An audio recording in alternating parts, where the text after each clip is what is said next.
Hey, welcome back to Quick Speed Shop. I'm Josh. Today we're working on more dragster action. We're going to steer, I think, today, and maybe do some other stuff. So if this is the first time seeing this, I'll show you right quick. Homemade Deathtrap Rail Dragster. All period correct parts, Model T frame, Buick nailhead, early white wall slicks, all early Ford front end. It's going to the Buffalo Motorama March 24th to 26th, so if you want to see it, you can check it out there. Last time I built the roll cage-ish, roll bar, got the steering hooked up. Today I want to try and make the steering steer. This is going to be side steer up to the front with this huge long drag link. I was just kind of playing around off camera, mocking it up. What I've got here is some kind of steering box out of something. I don't even know what. I shortened the shaft down, got a T-wheel on it here. It steers. I've just kind of got it stuck together, but we're going to extend the shaft out the side. There's going to be a pitman arm to a real long drag link I'm working on, but as you can see, right now it's just freewheeling in there, but it's going to steer up the side. It'll push to turn left and it'll pull to turn right. This is such a long drag link that I got to make it out of some pretty thick material. So I've got 1-inch ID heavy wall pipe. It's like 1/8 wall pipe. And then I've got this old, used to be a 4-bar link with a 5/8 heim joint on it on both ends. And I've cut them in half, and I'm going to use them for the adjustment for the heims, and then they're going to weld into this drag link, and it should have enough strength to be able to push and not deflect, because this is pretty long. Let's drag a measurement on it and see how long it is.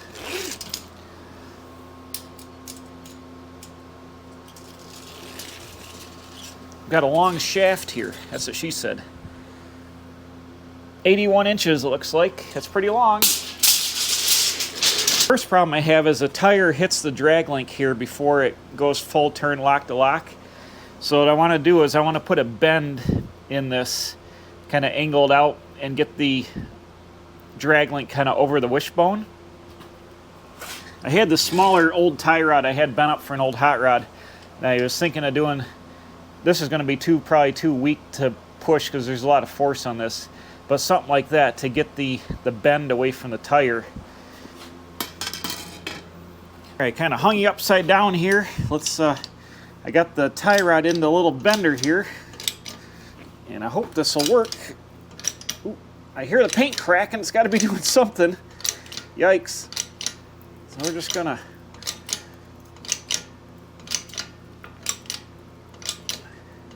put the squeeze on her and see what happens. Is my head in the way? Maybe. Let's not go too far. We'll go two more clicks. All right, put the power. Whoa. Yeah, look at that. Bam. Ooh. This looks like galvanized pipe almost. Anyways, there we go. There's some kick. Let's go over and try it. All right, just kind of jam this right back in here. Oop, that made it shorter. That makes sense.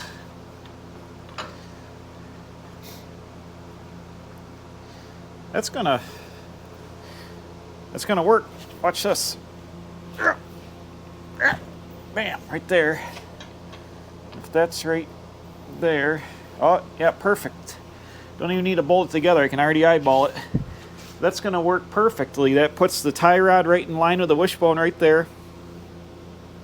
Gives us just a little bit of bend here, which shouldn't want to bend too much. I can weld right around here. These are like adjustment nuts, I guess, that were welded on there so you could spin them. So I'm going to weld this right in here. I got a lot of adjustment for the tie rod, but once I set this front end up once, it'll be fine. That's going to clear the tire. So that is the first hurdle. I think we're going to step back a couple steps and we'll build the steering box shaft, come out from the steering box, and then we'll work up to this. But at least this is dialed in. I don't even know where the bolt went for it. Apparently I lost it already. Perfect. Okay, like I said, the steering box is, I'm not sure what it is, but what I want to do with this is make this little pitman arm here. And this is just like, I think like 3/8 or something plate.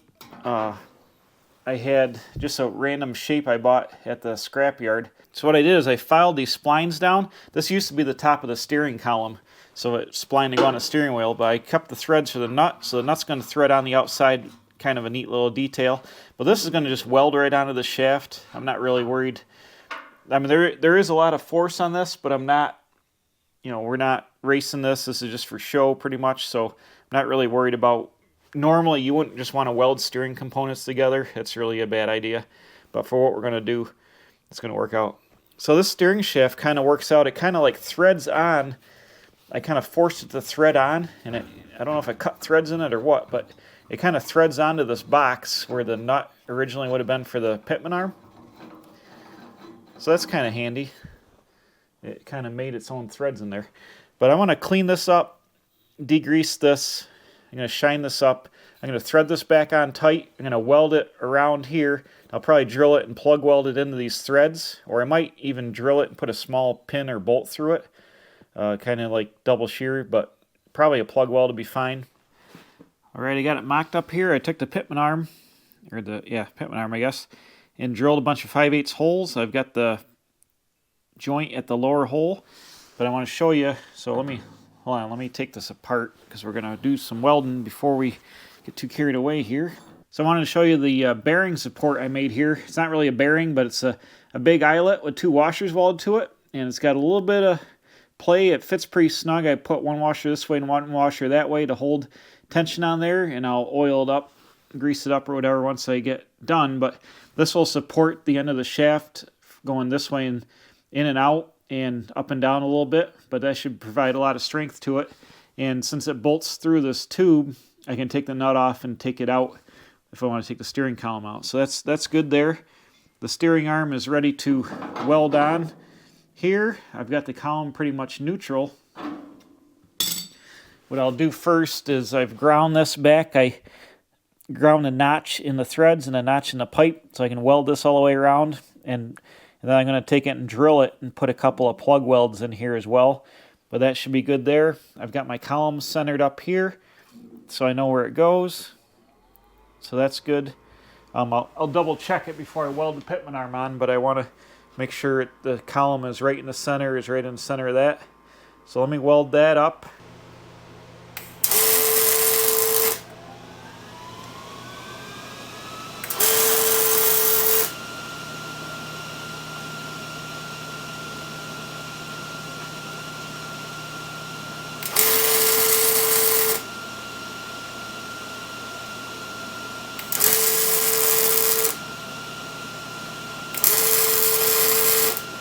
All right, that's welded on. Good penetration there. I'll drill it and plug weld it last. I'll do all the plug welding last. So let's get the pitman arm on here. And I think I'll just tack it for a minute. I don't want to get too carried away, but I've got this centered up. It's 1, 2 to lock. Okay, so 1, 2 right there. We're centered up. Oops, hold on. Center the steering wheel right there. Stick this guy on. The nut doesn't really do much except kind of like lock it in tight and hold it true because the back of the nut surface here is true. So that will hold it where it's got to be. Bam. I'm just going to put a couple of tacks on the back of this and then we're going to try it out, see how it works out. I don't want to fully weld because then I'll be really committed.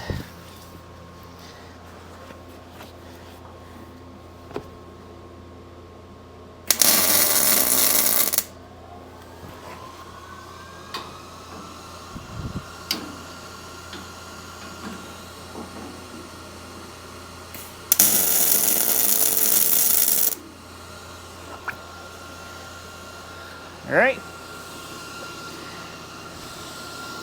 Now let's check it out. Oh yeah, look at that.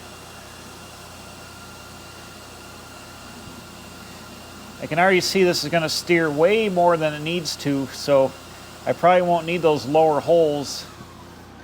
We'll see how fast it can make, how fast. I'm going to guess the steering is going to be really fast right now if I use the lower hole, like really fast. Where's the bolts? Gone again. Here we go. It's going to be really, really fast if I use the... I'm going to go one up from the bottom because the bottom hole is going to be way too fast. So watch the front wheels. I'll turn it to the left.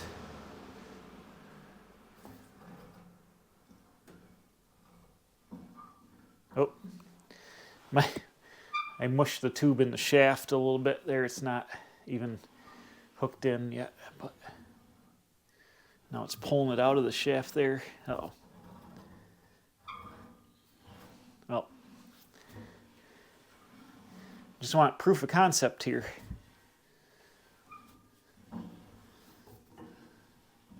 Oops. Well, it's doing what it needs to do. I got to grind the paint off this guy here. Let's see, right. I hit it.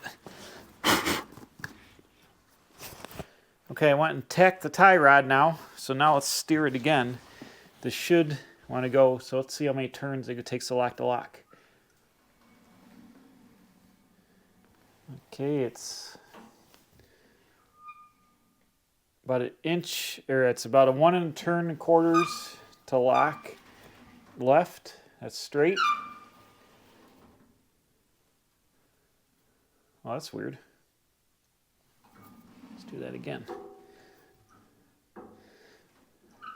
So it's 3/4 of a turn to lock to the right. You know what? I like that. I like that better because I only got to turn a wheel about this far to really get a good direction change. But man, this box is sloppy.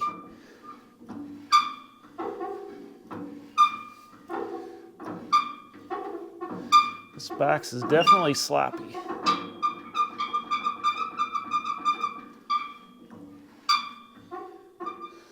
I want to set it down once and just see what the kind of force is that turn it. I'm not going to horse it real bad. I just want to put the weight on it and see how hard it is to turn with the wheels on the ground. I'm going to guess it's going to be a lot harder. I'll just remember to roll it. Oh, it steers. Okay. I mean, it's definitely a lot stiffer, but it's doing it. So it's definitely a lot stiffer with the wheels on the ground. But so just have to remember, this thing is not going to be a parking lot turner. You're going to have to be cruising, rolling around, and once you roll it, it'll help it turn good. So, but we got proof of concept here. Okay, I jumped a little bit ahead in time. I went and I painted the steering components and the driver's side of the structure and the drag link. I kind of antiqued it. Oh, it's antiquing itself by dragging the cables on it. I painted it, primered it, and I put some red on it here and there, and then some flat black, and then kind of wiped it off and scratched it. Got some yellow on here. The yellow edges match the yellow scratches on the rear end. And just kind of like antiqued it down there to make it look like it's not new. And rubbed some dirt into the finish on the pitman arm so it kind of matches here. I've also got this tin temporarily installed. A couple of zip screws.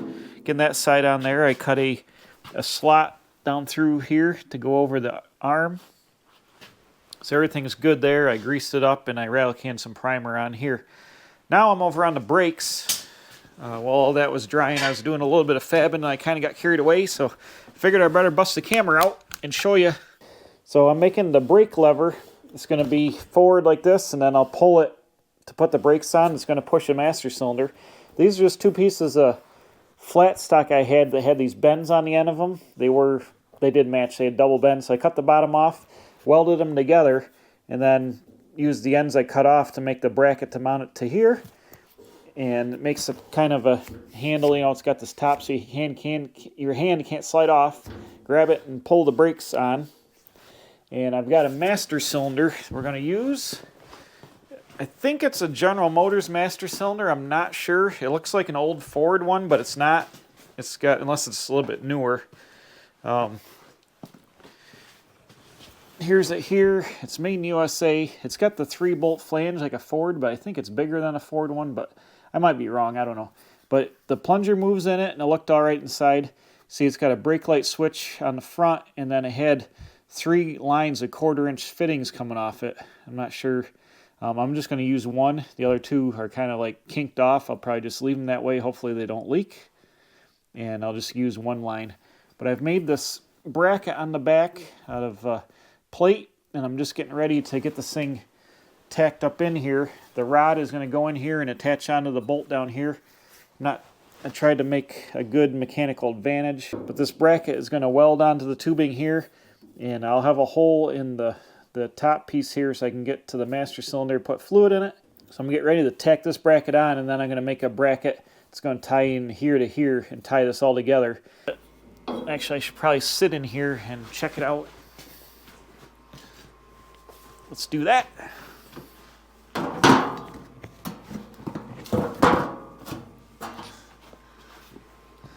I'm perfecting my process. Step on the housing out here, step on the housing in here, bring your leg in, grab the 2 bars, and kind of slither down in here like that.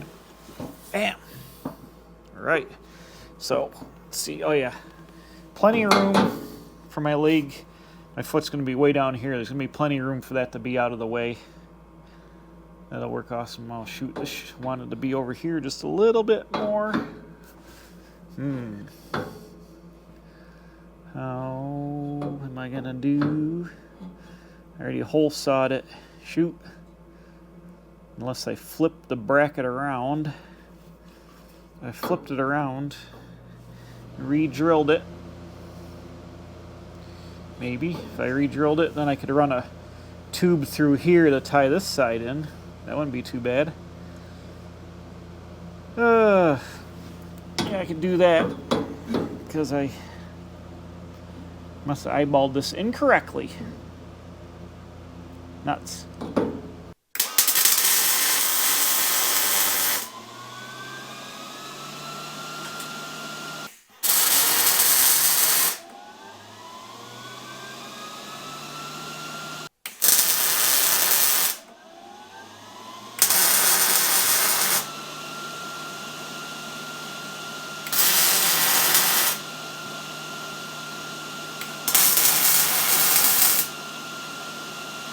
All right, there we go. Got the, that's just tack for now. I want to get the push rod made here. This lever will be about here.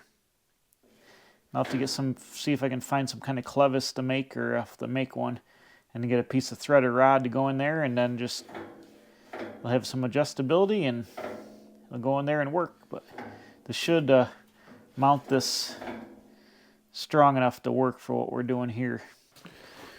Okay, I got it here. I had to add a reinforcement because it was flexing the bottom of the plate. So I got this piece of rebar and just welded it up on there. I can't push the master cylinder very much now because I was trying it, and I pumped up the master cylinder. Since there's no way for the fluid to get out, it's pumped up hard now. But I cracked the brake light switch and pushed a bunch of fluid out, and it was working fine. So I've just resealed it back up there. But let me show you what I got working here. I welded a little tab onto a bolt, and it threads into a coupler, so I got some adjustment. This is a little loose here. I'm going to get some kind of spring and go off the bolt down to another bolt here and just have spring tension on this, but there's plenty of travel. It should work fine there, and I'll go ahead and weld all this up probably tomorrow. It's getting late now, but there we go. The master cylinder is mounted, and the brake arm is on. Actually, I can get some fittings, and I can probably run the brake lines. Yeah, we can run the brake lines. I'll probably come out of this bottom port and come ahead and come over, get down to this tube and run along the frame rail. And I'll go just have a solid, since there's no flex because the rear end's mounted solid, put in a T and come up here to this wheel and T around the back of the rear end and go into the other wheel. But we should be able to hook the brakes up now. Okay, I skipped ahead a little bit just through some boring stuff. I ran some brake lines, and I made them out of steel because they're more old school. Usually I use the nickel copper alloy, the copper looking stuff that's real easy to work with, but it looks newer. So I had a piece of steel, so I made everything out of steel here. I got Ended up using a flexible hose just hooked to the rear end in case I ever want to take the rear end out. It'd be a little easier to deal with. Is this leaking? Nope. Got the master cylinder mounted up. I did have to use a piece of copper there because I ran out of steel line, but that will be under the cover here. I had a heck of a time with the master cylinder. It's full of sludge. I had to clean it out with a rag and brake cleaner for a long time. I got the brake lever painted. Just painted it red, and then I touched it before it was dry. But now it looks kind of worn. I taped up like the braking surface, and I was going along. I was bleeding. First problem I had is I snapped off the bleeder on this side, but it was all the way closed and it doesn't leak, and I've got brakes on this wheel. But then over here, I wasn't getting any brake on this wheel, so I went and ended up popping it apart, pulled the wheel cylinder out, and the wheel cylinder is seized up. I like bashed on it and was able to like beat the piston back and forth, but it's really, really hard and nothing's really coming out of it. So, bad wheel cylinder. Luckily on Rock Auto, new wheel cylinders, this is a Mustang 2 8-inch Ford end. New wheel cylinders are like $5 a piece. So I ordered 2 of those just to have. Definitely got to put the one in this side. The other side is probably okay. I don't really need the bleeder. I bled it at the fitting and that was close enough, but I ordered 2 because they're $5 a piece. So I'm waiting on that now to finish up the brakes.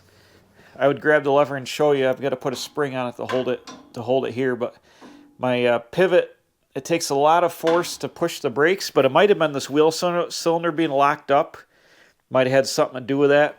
Like the piston barely moves in the master cylinder. It works good because if I was bleeding it out of the wheel cylinder, out of the bleeder, the wheel cylinder was seized, but the bleeder obviously would let fluid out. And I could cycle the cylinder. I ran a whole bunch of fluid through the master cylinder, kind of got it cleaned out. So the master cylinder is working. It's just like pretty stiff. My mechanical advantage is probably off using a hand brake, and my pivot ratio of the size of the lever to the pivot ratio might be. Usually you want for manual brakes, you want like 7-to-1, and I didn't even do the math, I just kind of laid it out, so it's probably less than that, maybe it's like 6-to-1. And I'm using my hand, which is, you got a lot more force in your leg to push manual brakes. I mean, it holds, it takes a lot to pull the lever. But once I get this wheel cylinder fixed, I'll have dual rear brakes, and it'll stop. So, that's probably about as far as I can go with this whole thing. You see I also painted everything just with some more flat black. So that'll probably be about it for this video. I gotta wait for some parts to come in now and just do a bunch of little stuff that's pretty boring just to get this thing dialed in.